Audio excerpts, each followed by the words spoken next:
छोटे से गांव में मिट्टी का टूटा फूटा घर था, जहां 3 बहनें अपनी बीमार मां के साथ रहती थीं। सबसे बड़ी रीना, मंजली, पूजा और सबसे छोटी चांदनी। उनके पिता कई साल पहले गुजर चुके थे। घर में कमाने वाला कोई नहीं था।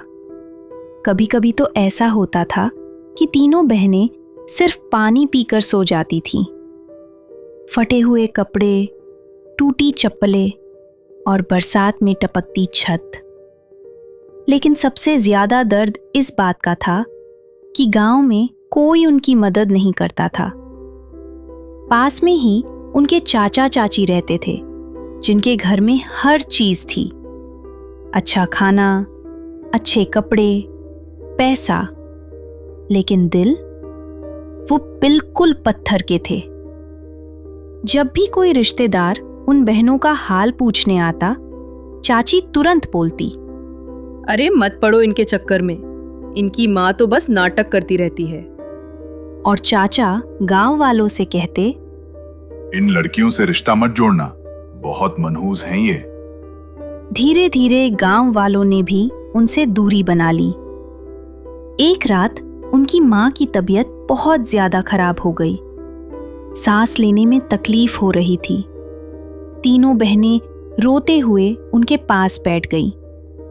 मां कांपती आवाज में बोली, बेटियों, मेरे जाने के बाद तुम लोग अकेली हो जाओगी। काश मैं तुम्हारी शादी अपने सामने देख पाती। रीना रोते हुए बोली, माँ, ऐसी बातें मत करो।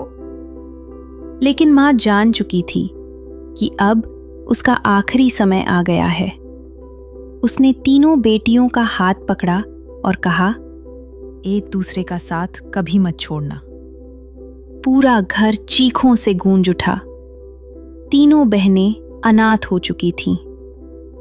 अगले दिन भी चाचा चाची के चेहरे पर दुख नहीं था, बल्कि चाची धीरे से बोली, अब ये तीनों बोझ हमारे सिर पड़ जाएंगी।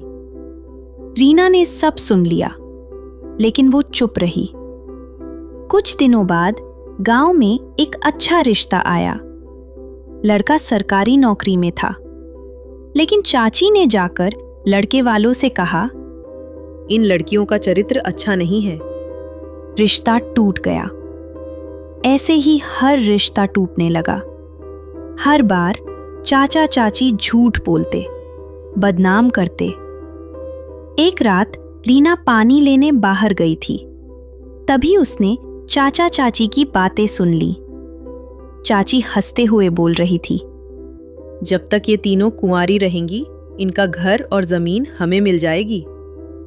रीना के पैरों तले जमीन खिसक गई। उस दिन पहली बार उसकी आंखों में आंसू नहीं, आग थी। वो घर के अंदर गई और जोर से बोली, बस, बहुत हो गया। चाचा चाची घबरा गए। रीना रोते हुए चिल्लाई, हम भूखे रहे, माँ मर गई और आप लोग हमारी जिंदगी बर्बाद करते रहे। चाचा गुस्से में बोला, तमीज से बात कर। लेकिन इस बार रीना डरने वाली नहीं थी। उसने पूरे गांव वालों को बुला लिया। फिर सबके सामने चाचा चाची की सच्चाई बता दी। गांव वाले हैरान रह गए।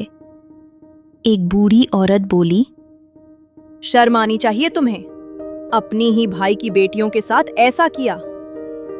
उस दिन गांव वालों ने चाचा चाची को खूब खरी खोटी सुनाई और रीना ने दरवाजे की तरफ इशारा करके कहा, आज के बाद इस घर में कदम मत रखना। चाचा चाची बेइज्जत होकर वहां से चले गए।